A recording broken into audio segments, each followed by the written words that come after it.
ജീവിതത്തിൽ ഒരു പ്രതികൂലം, ഒരു ഇടിവ് സംഭവിച്ച സമയത്ത് ഈ ദൈവം വേണ്ട, ഈ ദൈവത്തെ തള്ളിക്കളഞ്ഞ് മറ്റെന്തെങ്കിലും ആശ്രയിച്ചിട്ടുണ്ട് എങ്കിൽ ഇരുൾ അടഞ്ഞ വഴികളിൽ തിരുനാളമാകുവാൻ ഇന്നത്തെ ചിന്ത. വേഗം വരുന്നവനായ യേശുക്രിസ്തുവിന്റെ നാമത്തിൽ പ്രഭാതവന്ദനത്തെ അറിയിച്ചുകൊള്ളുന്നു.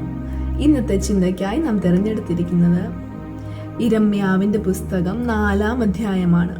ആകെ 31 വാക്യങ്ങളാണ് ഈ അധ്യായത്തിൽ അടങ്ങിയിരിക്കുന്നത്. മറ്റേത് അധ്യായത്തിലും നാം പഠിച്ചു നോക്കുന്നത് പോലെ തന്നെ യിരെമ്യാവിന്റെ 4-ാം അധ്യായത്തിലും സ്നേഹവാനായ, മഹാദയാലുവും മഹാകൃപാലുവായ ഒരു ദൈവത്തിന്റെ സ്നേഹത്തെയാണ് നമുക്ക് ഈ അധ്യായത്തിലുടനീളം കാണാൻ സാധിക്കുന്നത്.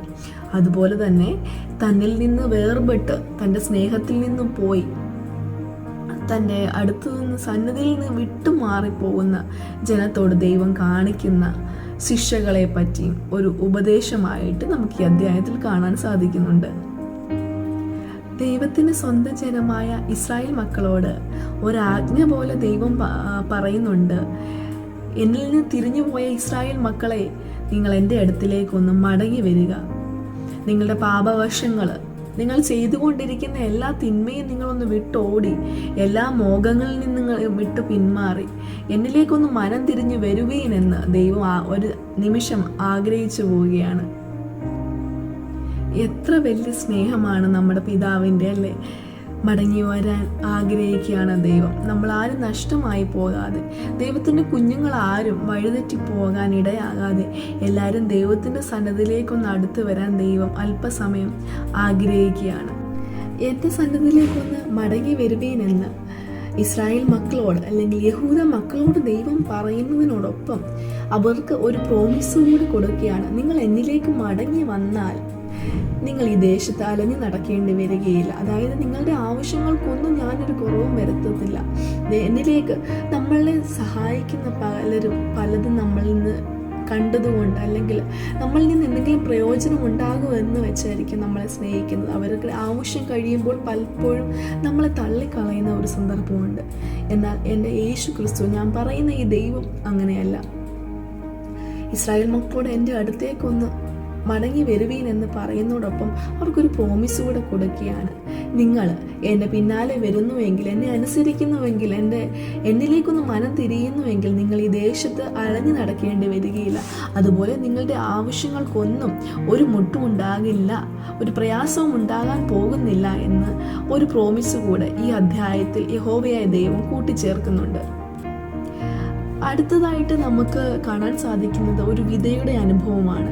അതായത് യഹോവയായ ദൈവം തൻ്റെ മക്കളോട് പറയുകയാണ്, നിങ്ങൾ മുള്ളുകളുടെ ഇടയിൽ കൊണ്ടുപോയി നല്ല വിത്തുകളെ വിതയ്ക്കാതെ നല്ല നിലം, തരിശു നിലങ്ങൾ ഉഴുത് അവിടെ വൃത്തിയാക്കി നമ്മളുടെ വിത്തുകളെ വിതയ്ക്കുക. നമ്മൾ പുറപ്പെടുവിക്കുന്ന വിത്തുകൾ, നമ്മളുടെ വായിൽ നിന്ന് പുറപ്പെടുന്ന സംസാരം, നമ്മളുടെ വിത ഒന്നും വൃഥ ആയി പോകാതെ, അത് മുള്ളിനിടയിൽ വീണ് ഞെരിഞ്ഞു പോകാൻ ഇടയാകാതെ നല്ല സ്ഥലത്ത് നമ്മളുടെ വിത്തുകൾ പലതും പാകി അത് 30, 60, 100 മേനിയായിട്ട് വളരുവാൻ യഹോവയായ ദൈവം ആഗ്രഹിക്കുകയാണ്. ദൈവം ഈ ഉപദേശങ്ങളെല്ലാം ഇസ്രായേൽ മക്കൾക്ക് കൊടുക്കുമ്പോൾ തന്നെ അതിൽ തുടർമാനമായി പഠിച്ചു നോക്കുമ്പോൾ യഹോവയായ ദൈവം നമ്മൾ അനുസരിച്ചില്ല എങ്കിൽ, ദൈവത്തിലേക്ക് മനം തിരിഞ്ഞു വന്നില്ല എങ്കിൽ തന്റെ ജനത്തിനുണ്ടാകാൻ പോകുന്ന ദുരനുഭവങ്ങളെ പറ്റിയും യഹോവയായ ദൈവം പറയുന്നുണ്ട്.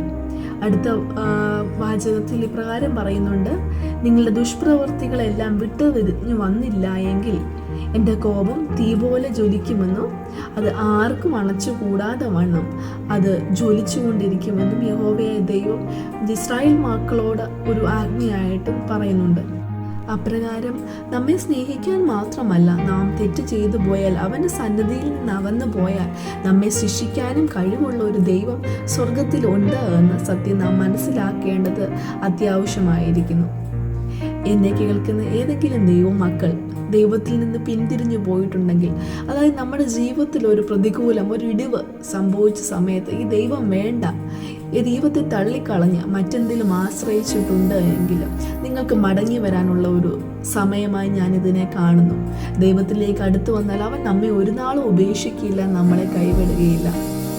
ഒരമ്മ അല്ലെങ്കിൽ ഒരു മാതാവ്, പിതാവ്, സഹോദരി, സഹോദരന്മാരെ സ്നേഹിക്കുന്നതിനേക്കാൾ ഉപരിയായി നമ്മെ സ്നേഹിക്കുന്ന, നമ്മുടെ ഏത് ആവശ്യങ്ങളുടെ മധ്യത്തിലും, ഏത് പ്രതികൂല കാലാവസ്ഥയിലും, ഏത് പ്രതികൂലമായ സന്ദർഭത്തിലും നമ്മെ സ്നേഹത്തോടെ ചേർത്ത് പിടിക്കുന്ന ഒരു ദൈവമുണ്ട് എന്ന ഒരു ഉറപ്പ് നിങ്ങൾക്ക് തന്നുകൊണ്ട് എൻ്റെ വാക്കുകളെ ഇവിടെ അവസാനിപ്പിക്കുന്നു. ദൈവമായ കർത്താവ് എല്ലാവരെയും ഒരുപോലെ സഹായിക്കട്ടെ.